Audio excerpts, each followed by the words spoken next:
Welcome back. So in this video we are going to solve a new problem that is difference of two arrays. So इस problem में हमें एक पहले n1 दे रखा है जो कि एरे a1 का साइज रिप्रेजेंट कर रहा है। फिर एरे के एलिमेंट्स दे रखे हैं a1 एरे के।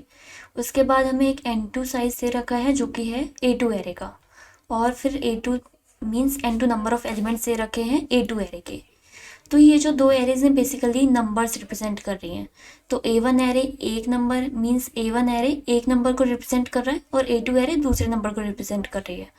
और हमें आंसर में A2 माइनस A1 करके जो रिजल्ट आएगा वो प्रिंट करना है। तो जैसे कि हम एक सैम्पल इनपुट देखते हैं, हमारे पास एक फर्स्ट एरे दी है 3 साइज की। तो हमारे पास एरे के एलिमेंट्स हैं 2, 6 एंड 7। तो हमारे पास पहला नंबर क्या हुआ 267। सिमिलरली हमारे पास जो सेकंड एरे है A2 एरे उसका साइज़ है 4 और उस एरे के जो एलिमेंट्स हैं वो हैं 1000। तो इस एरे का जो नंबर है वो क्या है 1000। तो हमें बेसिकली A2 माइनस A1 करना है। तो यहाँ पे हमें 1000 में से 267 को सब्ट्रैक्ट करना है। अब हम एक बार कंस्ट्रेंट्स भी देख लेते हैं कि हमारा जो n1 एरे का जो साइज़ होगा ना वो हमेशा n2 एरे से छोटा होगा और जो नंबर a1 एरे रिप्रेजेंट कर रहा है वो भी हमेशा a2 से छोटा होगा। इसका मतलब ये है कि हमें कभी भी निगेटिव आंसर नहीं मिलेगा, जो भी आंसर आएगा ना हमारा पॉजिटिव में आएगा। तो एक बार अप्रोच देखते हैं हम इस प्रॉब्लम को कैसे सॉल्व करेंगे। तो हम सैम्पल इनपुट ही देख लेते हैं कि हमने सैम्पल इनपुट में क्या लिया है, उसी पे अपनी अप्रोच मतलब दिखाते हूँ मैं। तो हमारे पास सैम्पल इनपुट है 267 और सेकंड नंबर है 1000। ओके, तो हमारे पास पहले हमें A2 माइनस A1 करना है ना, तो पहले हम अपनी A2 एरे लिख लेते हैं। तो हमारे पास A2 एरे है 1000। तो इस एरे का साइज हमें क्या दिया है 4 दिया है। सिमिलरली A1 एरे जो है हमारे पास वो है 267। इस एरे का साइज क्या है हमारे पास 3। अब हमें A2 माइनस A1 परफॉर्म करना है। तो हमें बेसिकली नॉर्मल सब्ट्रैक्शन परफॉर्म करना है जो हम छोटे क्लासेस में करते थे। तो हमारे पास एक आंसर एरे बन जाएगी जो कि होगी मैक्सिमम ऑफ बोथ साइजेस। तो हमारे पास आंसर एरे बनेगी 4 साइज की, क्योंकि n1 और n2 का जो मैक्सिमम है वो है 4। तो हमारी आंसर एरे 4 साइज की बन जाएगी। और इसमें ना कैरी वाली चीज़ भी होती है कि अगर हम A2 माइनस A1 नहीं कर पाएंगे, मीन्स अगर A2 आई माइनस A1 आई नहीं कर पाएंगे तो फिर हमें एक कैरी लेना पड़ता है। तो उसके लिए हम एक C वेरिएबल ले लेते हैं। तो C इक्वल्स टू 0 का मतलब क्या होगा कि हमने कोई कैरी नहीं लिया है। और C इक्वल्स टू 1 का मतलब क्या होगा कि हमने एक मतलब प्रीवियस पेयर से एक कैरी ले चुके हैं। तो जब हम प्रीवियस पेयर पे ट्रांसफ़र होंगे, मीन्स जब हम प्रीवियस पेयर पे ऑपरेशन परफॉर्म कर रहे होंगे तो हमें 1 माइनस करना पड़ेगा। मीन्स जो हमारा ऊपर वाला जो नंबर होगा ना उसमें से हम 1 माइनस कर देंगे। ठीक है, वो चीज़ हम देख लेंगे बाद में। अब हम यहाँ इस पे कैसे अप्रोच लगाएंगे, तो हम बेसिकली ना 3 पॉइंटर्स रखने वाले हैं। तो आंसर एरे हमारी 4 साइज़ की होगी। तो चलो 4 ब्लॉक्स बना लेते हैं पहले हम, जो कि उस एरे के एलिमेंट्स को रिप्रेजेंट कर रहे हैं। तो ये 4 साइज़ की हमारी एरे हो गई। तो हम ना 3 पॉइंटर्स रखने वाले हैं। तो एक आई पॉइंटर होगा, एक मतलब A2 एरे पे हम जे पॉइंटर रखेंगे जो कि इनिशियली लास्ट इंडेक्स को पॉइंट कर रहा है। सिमिलरली A1 एरे पे हम एक आई पॉइंटर रखेंगे जो कि A1 के लास्ट इंडेक्स को पॉइंट कर रहा है इनिशियली, बाद में अपडेट होते रहेंगे। अब K पॉइंटर जो है वो आंसर एरे के लास्ट इंडेक्स को पॉइंट कर रहा है इनिशियली। अब हमें क्या करना है, और हमारा इनिशियली जो C होगा ना वो होगा इनिशियली 0। ठीक है, तो यहाँ पे कैरी हमने 0 लिया है। तो अगर हमारे पास कैरी 0 है तो हमें कुछ नहीं करना है, तो हमें बेसिकली A2 माइनस A1 करना है। तो हमने 0 माइनस 7 करा तो हमें आंसर मिला -7।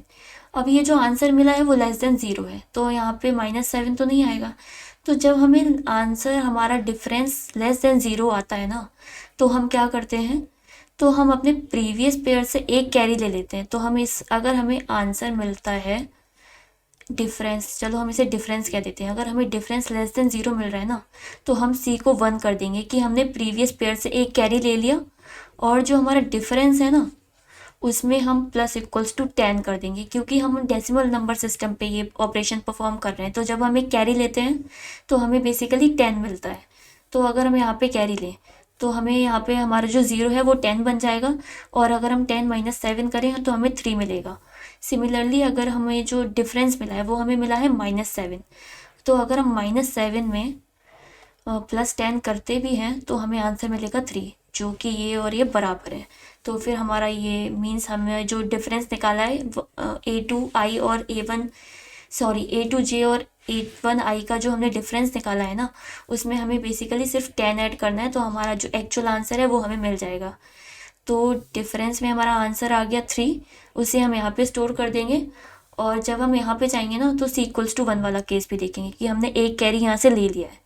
ओके, अब हम नेक्स्ट आइट्रेशन पे चलते हैं। तो जब नेक्स्ट आइट्रेशन पे जाएंगे तो हमारा J अपडेट हो जाएगा इससे, मीन्स J को डिक्रीमेंट कर लेंगे, I को डिक्रीमेंट कर लेंगे और करस्पॉन्डिंगली हम अपने K को भी डिक्रीमेंट कर लेंगे। अब हमें ये जो पेयर है ना, इसका डिफरेंस निकाल के यहाँ पे स्टोर करना है। ठीक है, तो अब ये पहले वाला केस था कि कैरी हमारी 0 थी। अब हमारे पास केस है जब हमारी कैरी 1 है। तो जब हमारे पास कैरी 1 होती है मीन्स हमने यहाँ से एक कैरी ले लिया है। तो हमें जो मतलब हमारा जो बड़ा वाला नंबर है, जो जिससे मीन्स पहला जो फर्स्ट नंबर है उसमें से हम -1 कर देंगे। तो एक केस हो गया, अगर हमारे पास कैरी 1 है, अगर हमने कैरी ले रखा है तो हमारे पास A2J में से -1 हो जाएगा।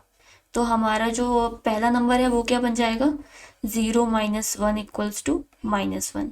और जब हम डिफरेंस निकालेंगे ना तो हमारा क्या निकलेगा, -1 - 6, क्योंकि हमारा फर्स्ट नंबर -1 हो चुका है क्योंकि हमने कैरी लिया था, तो इसमें से हमने 1 को माइनस कर दिया, तो ये हो गया -1। अब -1 में से हमें 6 माइनस करना है, तो हमें आंसर मिला -7। अब -7 जो डिफरेंस आया ये फिर से <0 है। तो जो ऑपरेशंस हमने यहाँ पे परफॉर्म किए थे ना, जब हमारा डिफरेंस <0 आया था, वही हमें यहाँ पे करना है। तो डिफरेंस <0 आ गया, इसका मतलब हमें प्रीवियस पेयर से एक कैरी लेनी पड़ेगी, तो हमारा C फिर से 1 हो जाएगा। और हम जब कैरी ले लिया है तो हम -7 में +10 करेंगे और जो हमें आंसर मिलेगा उसे हम यहाँ पे लिख देंगे। तो हमें आंसर मिला 3, तो हमने 3 को यहाँ पर लिख दिया और हमने इसे बोल दिया कि तुम्हारे अब जो पहले अब तुम मतलब प्रीवियस पेयर पे जब तुम जाओगे ना तो वहाँ पे इस कैरी वाली चीज़ को हैंडल कर लेना। ठीक है, अब इसके बाद हमारा J अपडेट हो जाएगा इससे, एंड सिमिलरली I अपडेट हो जाएगा इससे, एंड K अपडेट हो जाएगा इससे।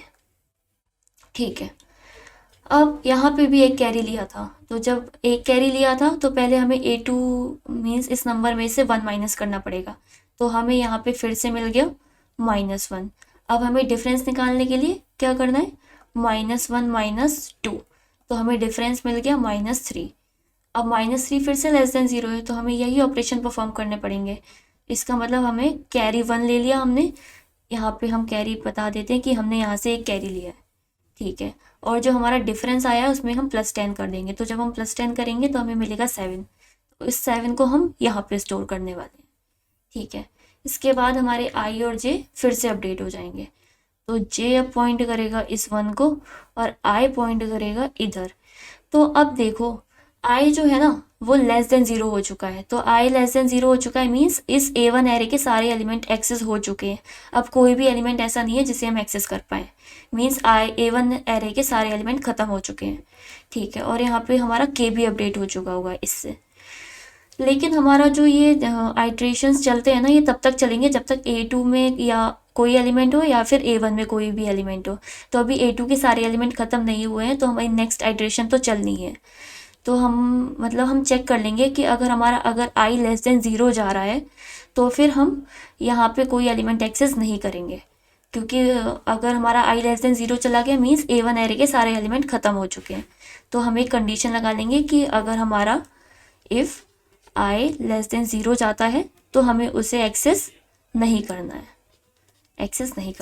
ठीक है, तो इस केस में हम सिर्फ A2 का एलिमेंट उठाएंगे और अपनी कैरी पे काम करेंगे।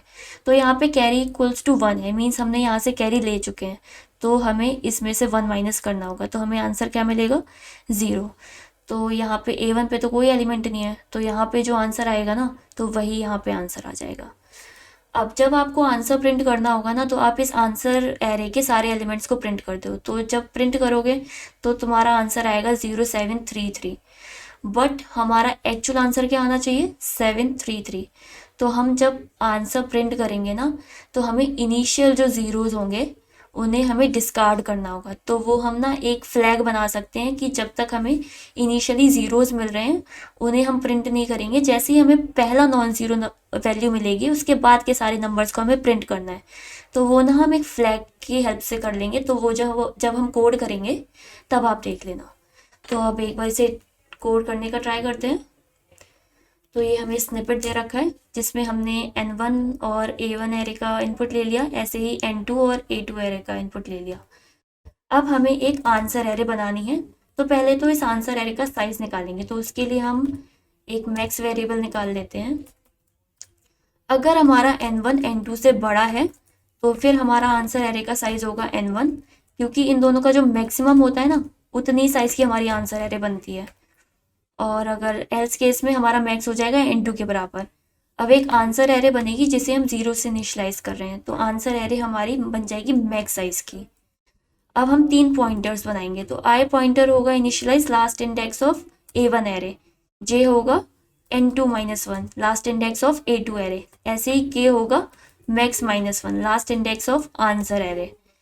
तो आई जे के को हमने इनिशलाइज कर लिया और हमें एक कैरी वेरिएबल भी बनाना है जो कि इनिशियली 0 होगा, क्योंकि अभी हमने कोई भी कैरी नहीं ली है।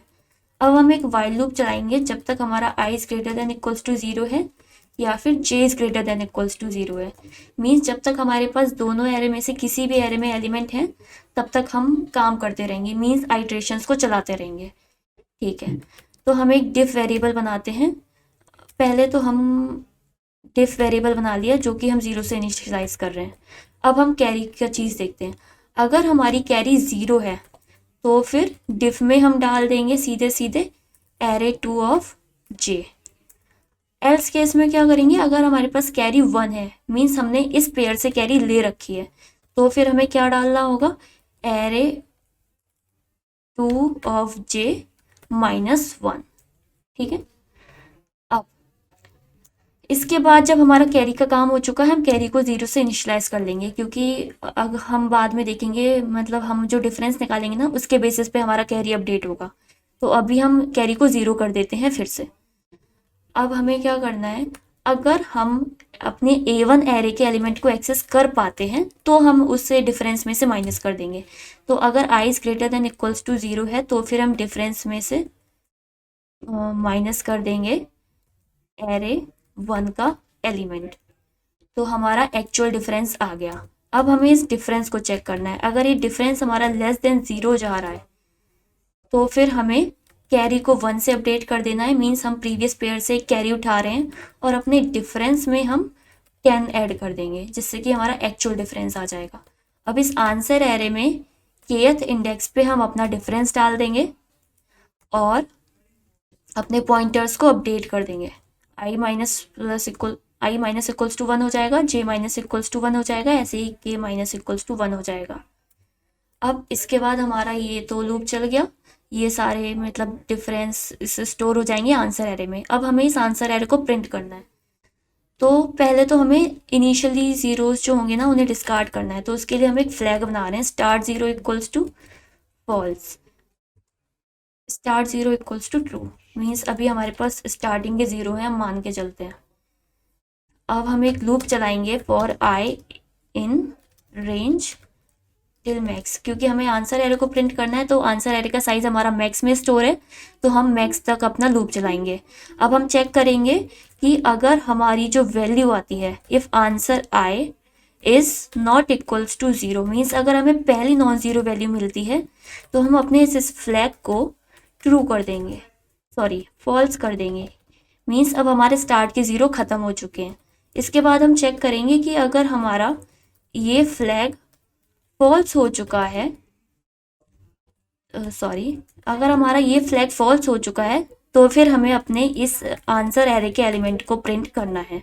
तो अब हम इसे ऐसे प्रिंट कर देंगे। तो अब एक बार इस कोड को रन करके देखते हैं। तो कुछ रन टाइम एरर आ रहा है, एक्चुअली हमने यहाँ पे कॉलन नहीं लगाया था। ओके, अब एक बार इसे फिर से रन करके देखते हैं। तो हमारा कोड एक्सेप्ट हो चुका है। अब इसे सबमिट करके देखते हैं सारे टेस्ट केसेस पास हो रहे हैं या नहीं हो रहे हैं। तो हमारे सारे टेस्ट केसेस पास हो चुके हैं। तो ये बहुत नॉर्मल सा सब्ट्रैक्शन था और आई होप कि आपको समझ आया होगा, और अगर नहीं आया तो आप रिपीट कर सकते हैं वीडियो को। और thank you for watching this video.